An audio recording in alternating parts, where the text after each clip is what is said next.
The all-new Suzuki S-Cross gets fresh new styling inside and out, is underpinned by an updated version of the global C platform and comes powered by Suzuki's 1.4-litre booster jet petrol engine.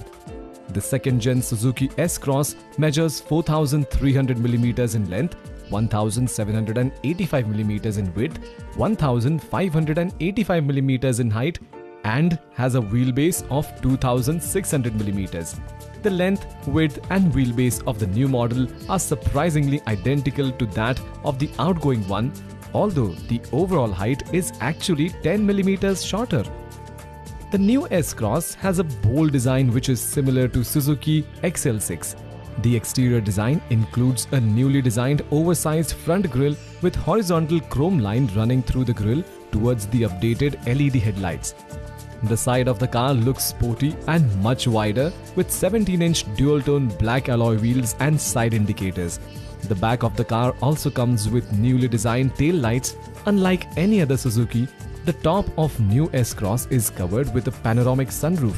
Inside, the 2022 Suzuki S-Cross comes with a three-dimensional shape that is very SUV in its nature. The center console houses a large multifunctional 9-inch HD display audio system that is compatible with Apple CarPlay and Android Auto and provides driving support functions such as vehicle information and camera image display. Both the interior and exterior have bold styling. Suzuki has also finally equipped the S-Cross with a sunroof.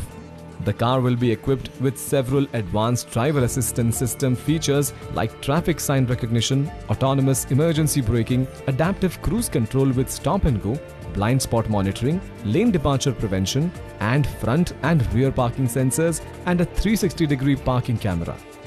The second generation S-Cross will come with a 1.4-litre DITC petrol engine with 48-volt mild hybrid technology producing 127 horsepower and 235 Nm of peak torque, and will have Suzuki's ALLGRIP Select 4-wheel drive system which can be controlled through a dial positioned at the instrument panel.